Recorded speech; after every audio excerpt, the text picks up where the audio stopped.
I was 18 years old when I got married. I belonged to a very conservative family, a Baloch family, where good daughters never say no to their parents. My father wanted me to get married, and all I said was, if that makes you happy, I'll say yes. And of course, it was never a happy marriage.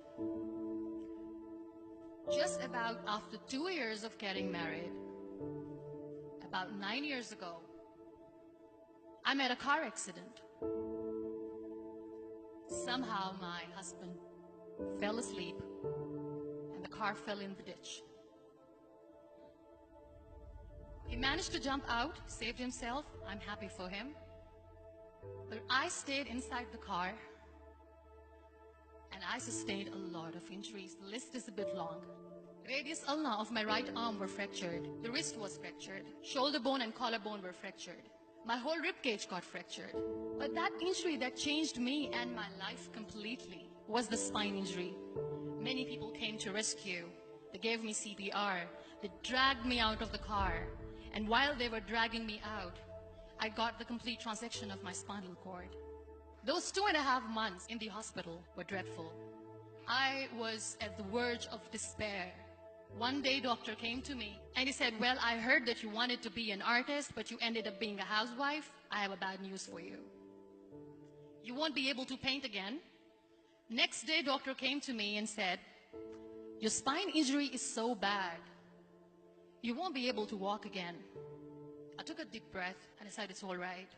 Next day, doctor came to me and said, because of your spine injury and the fixation that you have in your back, you won't be able to give birth to a child again. That day, I was devastated. I started to question my existence. Why am I even alive?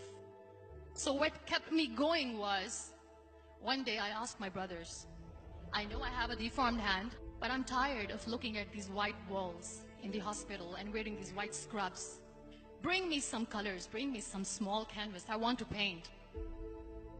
So the very first painting I made was on my deathbed, where I painted for the very first time. What an amazing therapy it was. Without uttering a single word, I could paint my heart out. I could share my story. People used to come and say, what lovely painting. So much color. Nobody could see the grief in it. Only I could. And that day I decided that I'm going to live life for myself. I am not going to be that perfect person for someone. I am just going to take this moment and I will make it perfect for myself. That I'm going to fight my fears. So I wrote down one by one all those fears. And I decided that I'm going to overcome these fears one at a time. You know what was my biggest fear? Divorce. But the day I decided that this is nothing but my fear, I liberated myself by setting him free. And I made myself emotionally so strong that the day I got the news that he's getting married, I sent him a text that I'm so happy for you and I wish you all the best. And he knows that I pray for him today. Number 2 was, I won't be able to be a mother again. And that was quite devastating for me. But then I realized there are so many children in the world, all they want is acceptance. So there is no point of crying, just go and adopt one. And that's what I did.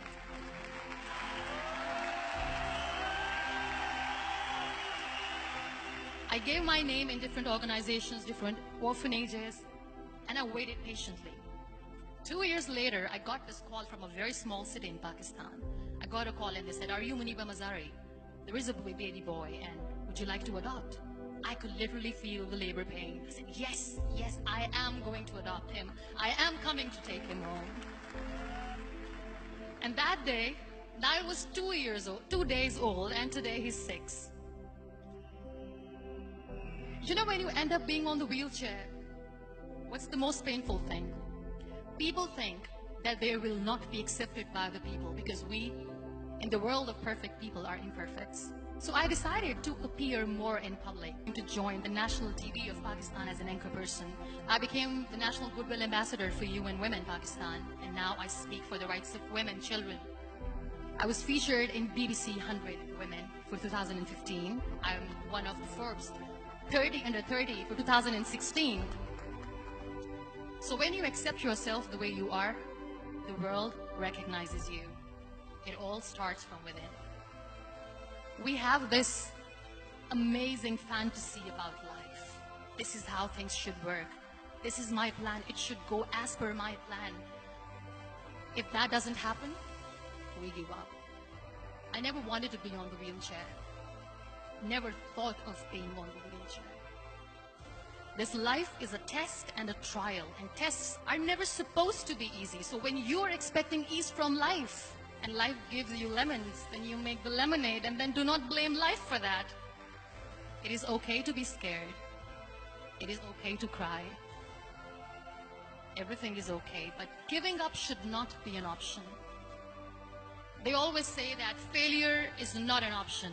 Failure should be an option, because when you fail, you get up, and then you fail, and then you get up, and that keeps you going. Embrace each and every breath that you are taking. Celebrate your life. Live it. Don't die before your death. Real happiness lies in gratitude. So be grateful, be alive, and live every moment.